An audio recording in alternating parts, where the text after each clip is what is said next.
Hi guys, apparently these are the 10 most annoying wrestlers ever. We'll just see about that. I am annoying. You don't think I'm aware of that? Trust me, I am. Every day I've got to deal with this, so why don't you cut me some slack? It is just human reaction, I suppose interaction, and it does happen in wrestling too. The good thing in that world is that sometimes that is the whole point. You literally have been told, please go and be an annoying character.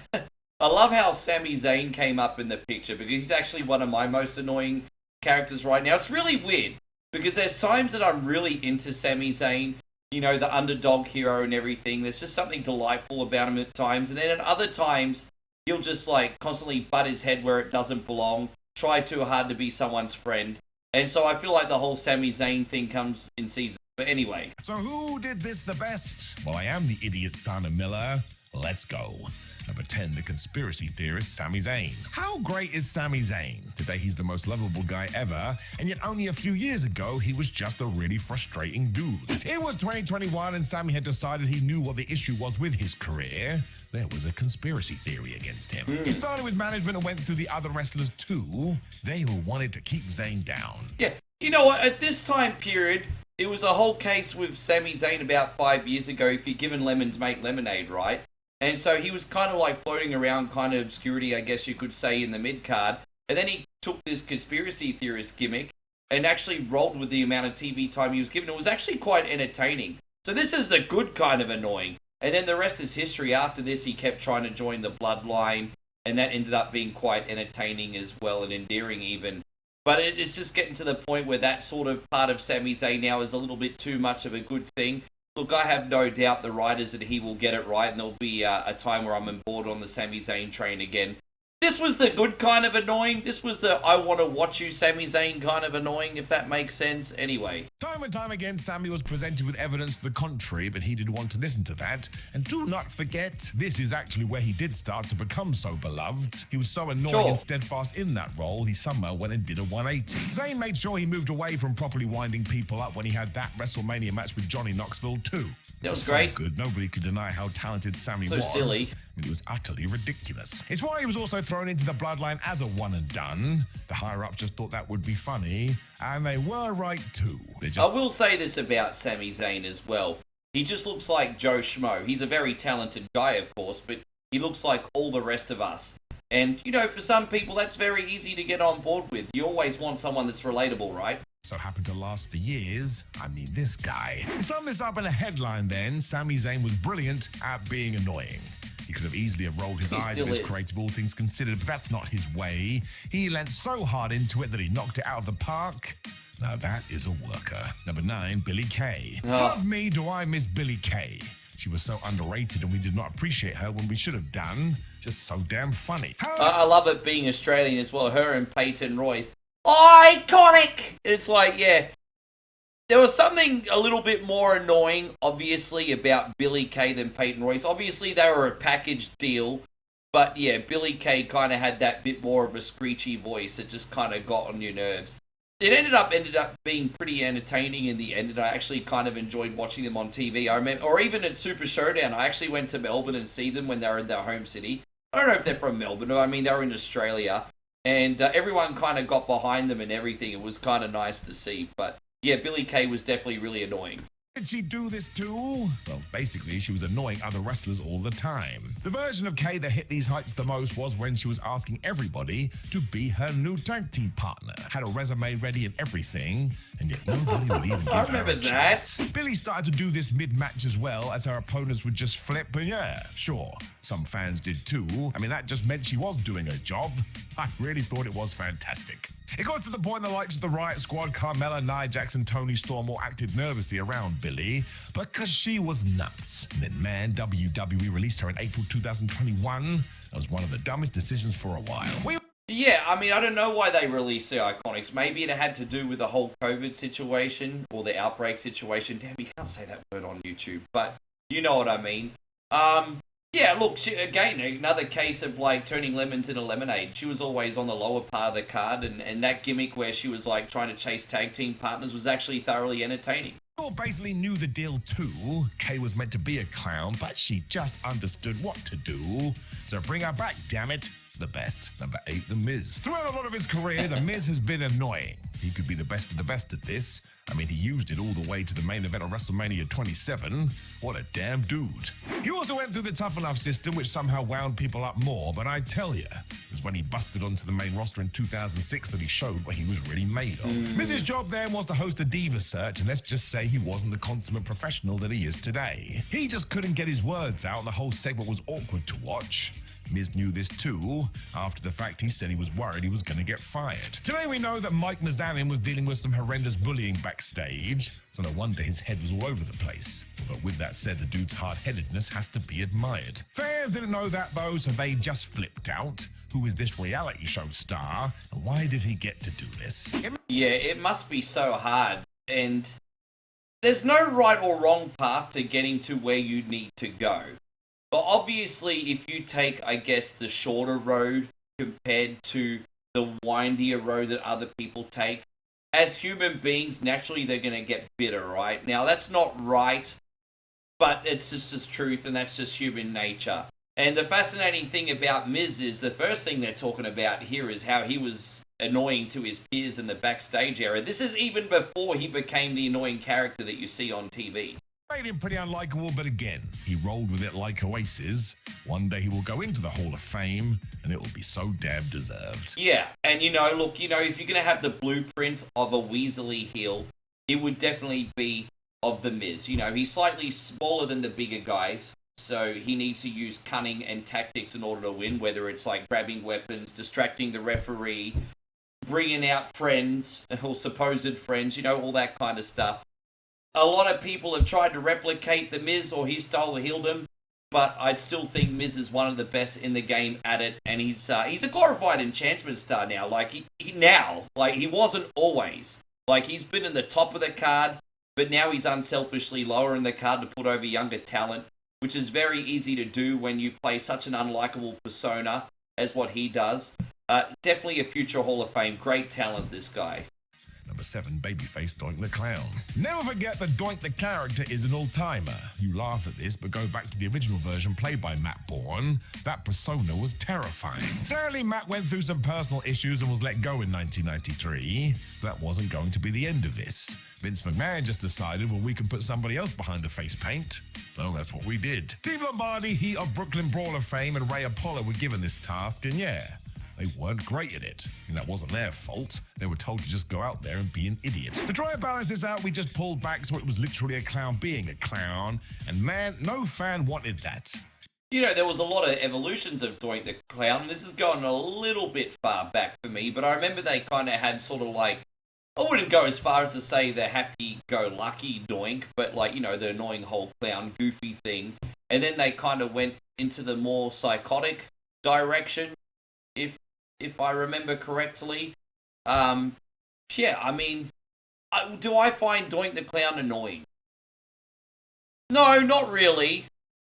He started chanting, "Kill the clown." I don't think we should have done that, but it was also a time when the WWF was desperate to be kid-friendly. You do not want people saying murder that guy. It was just so far away from the insane version that had debuted, and maybe a few people realized this fact. It was a new generation. It was that period where Doink was really big, I think, between about 1992 and about 1995. And that was obviously when the WWE was on the decline, and everyone was just getting really annoyed with dumpster gimmicks and gobbledygookers and Bastion Booger and all that kind of stuff. And Doink was obviously a product of that era, and so probably collateral damage of everyone already getting annoyed at everything else that was going on, probably. It was so bad by 1996 the company just gave up on the character entirely. There is a big reason for all this too, because it's not like Doink was doing anything bad. He was just annoying because clowns can be a little bit annoying. Plus, there was also that 1994 Survivor Series match. Never watch it. Number 6, Vicky Guerrero. And, excuse me, I shall be the first to admit it too. As a kid, this used to drive me nuts. I know that was the point, but still, being angry remains being angry. It is such an interesting story because I doubt anyone saw this for Vicky Guerrero when she debuted alongside husband Eddie in 2005. That was mostly part of the absolutely bonkers Rey Mysterio custody over Dominic feud, but after Eddie tragically passed away, the WWE kept Vicky around, and yeah, she went and found her place. place. You know, I think I've misunderstood what this list is supposed to be. I thought it was going to be more X-Pac heat related, like, oh my god, get off my TV, I can't stand watching you. Vicky Guerrero was very, very annoying with her screeching voice and the whole excuse me and all the cunning and everything she did behind the scenes. But she would always make us laugh, make us smile, especially when she'd get her inevitable comeuppance, you know what I mean? So it was wonderful having her on TV. She played her role perfectly. It wasn't like, oh my god, get off my television. It wasn't that kind of annoying for me. So yeah. Most of this was as the general manager of SmackDown, and good grief did she draw some boos. The catchphrase was a huge part of that, as it just grated in your brain, although fair play to Guerrero. When the time came for her to be destroyed, she was always game, sometimes a little bit too much. WWE, as I'm sure you know, would go way too far. Think how many GMs we have seen too. Some are instantly forgettable, but not Vicky Guerrero, even if it was making you super raged. Well, she got the job done. Especially in a tough time. MJF. Oh, right. Mostly the I'm better than you version, but only because he just busted onto the scene. People were finding out in real time, and for the first time. MJF made his mark in AEW pretty fast, mostly thanks to these promos. The man knew when to smirk in order to trigger hate, and he was so good on the mic, he got to winding people up instantly. It was very much a love-to-hate relationship. Yeah, it is actually, because he's just such a great talker and charismatic guy that when he opens his mouth and gets on the microphone, you always, for the most part, want to listen. He's just so good at the gift of the gab, you know what I mean? But he's just so obnoxious and smug and just an easy guy that you could just go up and punch in the nose. So, yeah, the love-to-hate kind of double-edged yin and yang comparisons are certainly accurate here. Maxwell would also rip other talent apart, which made him feel like he was walking to the beat of his own drum, and he got so much momentum off the back of this, he became the world champion in 2022. That does not just happen. What sums this up best is you can choose anything Friedman did from 2019 to 2022, and if he's got a microphone in his hand, at least at one point you're gonna get frustrated. That was his goal, he achieved, even when he did that sing and dance number with Chris Jericho. Somehow he used that to be a right dick. If you haven't... Look, you know, I'd love to see MJF come to the WWE one day. I guess the question is, where would you slot him in? Lucky for him, like I said, his personality is larger in life. He is a little bit of a smaller dude. He's not that small. He's probably about Cody Rhodes' size, maybe a tiny bit smaller. But in the land of the giants, I'm just curious. I wonder where he would slot in. Yeah, maybe let me know where you would put him if you were to fantasy book him in WWE anyway. Fun was that everybody kept forgetting he was excellent in the ring too. That still happens today, but it was just an extra string to his bow. If fans did want to pretend he sucked at wrestling, well, he was just going to throw it back in their face. Then they were all mad again, so yeah. He really has been very good at this. Number 4, Babyface Charlotte Flair. It's only fair to say that some people are just going to love Charlotte Flair regardless, and other people are just going to dislike her. I suppose that does make sense. She's an excellent wrestler, however, no matter what your opinion is. The difficulty comes in the sense that she is so much better as a heel. So anytime WWE has tried to portray the Queen as a face, no. Yeah, it's never going to work. It's the whole tall poppy syndrome thing. Everyone knows in their heart of hearts that Charlotte Flair is one of the greatest female wrestlers to ever grace a WWE roster, and up there, period, with the dudes as well. She's an incredible talent, first ballot Hall of Famer, absolutely amazing. That's going to draw haters and tall poppy syndrome. It just is what it is. So when you try to package her as this superhero, people ain't going to buy it, especially when she's been dominating and taking up TV time for so many years. Yeah, you either have to book her as a heel, or what they're doing right now with Alexa Bliss at this point in time is really clever. She's kind of like an anti-hero. Like, she's still being like her obnoxious, selfish self. But Alexa Bliss is bringing the comedy element out of it, and everyone's really getting on board and cheering the both of them. It's actually really nice and refreshing to see. Kind of almost reminded me of in the Attitude Era when you had the Rock and Sock connection. Very similar. I'm loving it. But yeah, she's not suited to be a babyface whatsoever. Never totally clicks, and even Charlotte agreed with this sentiment when she appeared on the Steve Austin podcast. She knows she shines as the bad guy. I suppose just through longevity you have to try both ways, but being the babyface almost hamstrings her because her best in-ring work comes as a villain. She should be in charge of her matches. I mean, look at her. There's also the fact that Charlotte having an elitist mindset is what's best for the character. She knows how to be arrogant, and as we know, no fan actually likes an arrogant Alan, especially one that goes and backs it up. I mean, after all, she she's a Flair, you know, just like her dad, jet riding, limousine riding, freaking Space Mountain, but for dudes and all that kind of stuff, just like her dad, you know what I mean? The apple doesn't fall that far from the tree. They should definitely be leaning into that.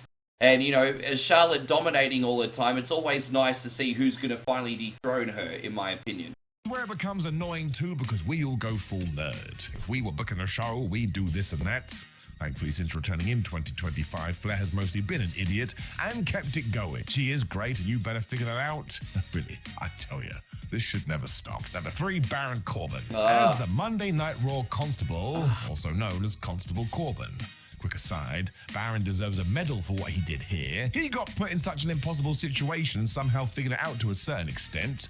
The promotion really did him no favors. You know, I really like the Constable Corbin here. It was fun to, like, boo him and, you know, as he was throwing his power around unreasonably, it was like, shut up, get off the TV. That was kind of fun for a small amount of time. That was kind of like a good sort of annoying because he was playing his role really well. But what I didn't like about Baron Corbin is just the poor writing around his character. Occasionally he'd be slapped into so many mediocre gimmicks and they'd start on him. And that would annoy me. That's probably less on him and probably more on the writing team, although there could be fault with both, I suppose. I liked Baron Corbin. I thought he was like a workhorse in the company. Must have been hard for him too, because he's sort of like one of those bigger guys. Which is a bit unusual. He's not quite a heavyweight, but not quite a super heavyweight. Kind of up in that upper echelon. Kind of like a Gunther size, really. But yeah, you know, come to think of it, Gunther's got the similar kind of build. He made it work. It's a shame Baron Corbin didn't quite get to the upper echelon of the card. But for what it's worth, I enjoyed his work. Shame didn't work out. Stephanie McMahon did announce in April 2018 that Baron was now in charge, and that was an issue right away. Raw at this time was horrible, which was something to do with Corbin. The writing was just bad. It meant any narrative that didn't make sense or any logic hole that needed to be plugged went to Baron. He had to go out to the ring over and over and explain things. And this wouldn't have even worked if Steve Austin had still been in that role. It was just way too much. Corbin was also fighting against the fact nobody wanted the evil general manager character anymore. I mean, we just mentioned Stone Cold. His program with Vince McMahon kicked off in 1998, so that is 20 years of the same idea. Yeah, I mean, maybe...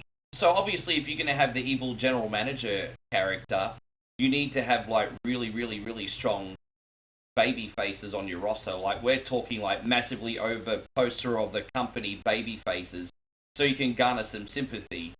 And, I mean, and all the way down the card, actually, as well, come to think of it. Otherwise, it's just not going to work. Yeah, I can understand that, actually. I guess Adam Pearce right now and Nick Aldis just sort of like being smack bang down the middle, if not a little bit more towards the babyface side, probably works better. Because it's always fun to watch those two put obnoxious heels in their place, in my humble opinion. Yeah, times move and evolve, and it's a shame it worked out that way. It just means that I don't think Baron was even the issue here. He just got in the way. WWE was in desperate need of a refresh, which is why the changing of the guard helped so much. The old way was tired and done. Number 2, Vince Russo. I mean, even now, the dude just makes a living crapping over wrestling, even though he keeps saying he is going to stop watching wrestling. You know, I really love Vince Russo, and I've even gotten him to do a shout-out to One Coin Only before, so a big shout-out to Vince Russo. I don't agree with everything Vince says, but I do agree with a lot of what Vince says. He's trying to separate the marks from the casuals. Now, you do have to look after the marks from time to time. They're the ones that are completely invested in the product and spending their money. I get it. But at the same time, you need to bring casuals on board, more eyes on the product, and find ways to make more people, the general audience, interested in WWE or wrestling in general. I feel like a lot of the time Vince is right when they say WWE and AEW cater to the smart mark.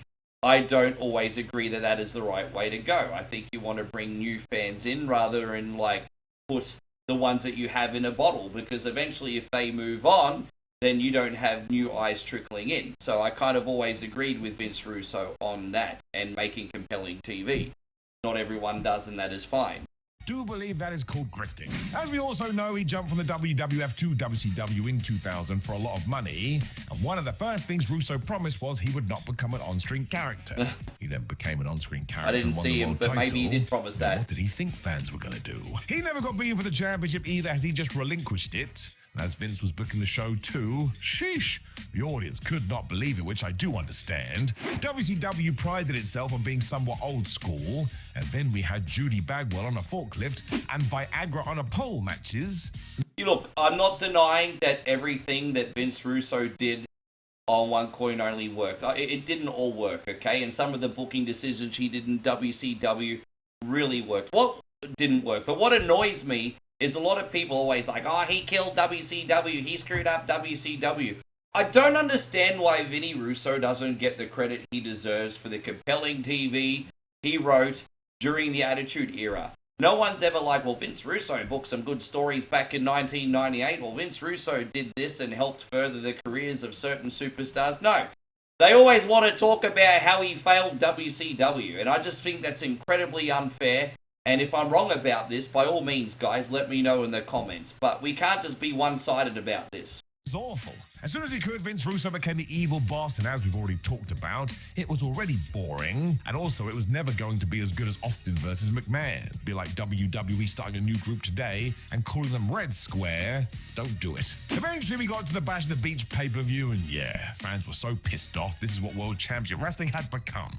So don't pretend Vince Russo wasn't to blame. He was. The one Hornswaggle. Well, he was a bit of a prankster. I bet you deliberately forgot about that. It was 2009, though, and WWE had decided to do Hornswaggle versus Chavo Guerrero. I suppose that would be fine, but before long, the following happened. Okay, so Hornswaggle himself was never annoying. Every time I saw him on TV in a gimmick or in a silly storyline, he would make me smile. I suppose I can understand people be annoyed that he was constantly taking TV time away from someone else who could have been on the card. But to be fair, around sort of like 2008, maybe not 2008, that's a bit unfair, but about 2009 to 2011, the Super Show era in particular, the rosters were kind of weak, and I didn't mind seeing Hornswaggle on my TV at that point of time, to be honest. So yeah, I can understand, and yeah, I mean, you know, obviously people in skits with Hornswaggle, I'll admit, were probably not coming out better for it.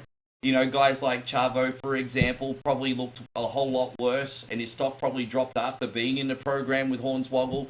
So I can understand why fans would be annoying by that, but I don't find Hornswaggle himself to be annoying. He always thoroughly entertained me. Swaggle started to dress like a cowboy due to the fact he wanted to do a cow tipping match. Chavo then dressed up as a cow. We were then told that apparently he wasn't able to see through his cow mask. I mean, part of that does make sense. Because of that too, it all led into a blindfold match, and I can tell you firsthand, the crowd didn't like this. It was also Hornswaggle's antics that eventually caught up to him, because he kept coming from under the ring and biting people in their ass. Then he was the anonymous GM, Vince's fake son, and it was a little bit like hot garbage. So I guess it was the stories more than the character, but sadly for Swags, he was often bang in the middle of it. Yeah, this is like one of the worst eras for me of wrestling since like 1995. It was just hot garbage. I know people sometimes talk about that late 2010s or mid 2010s era, but 2009, 2010 was when I went back into watching again, and I almost stopped watching because I was just like, freaking boring. It took me a while before I could start to connect to the characters again. That's why it's good he did have that WLC match with El Torito. That was genuinely high quality. Yeah. And to cleanse yourself, you should watch that. As for the rest, I've no idea. What the hell were we thinking? Know any other wrestlers that were just a little bit annoying? Well, make sure you drop us a comment below before you like. Yeah. Well, thank you so much, Simon Miller. Please check him out on WhatCulture and on the Simon Miller channel. Right now on the current roster, I'm kind of finding DIY kind of annoying. I don't know why. They just kind of rub me the wrong way. Also, the NFTs. MFTs, what are they called? My Family Tree. Family Tree, Solo's like from Samoa, his friends are from Tonga, or, where? Like, yeah, dude, other parts of the world, not where you're from. So I don't know why it's called My Family Tree. Maybe someone tell me in the comments.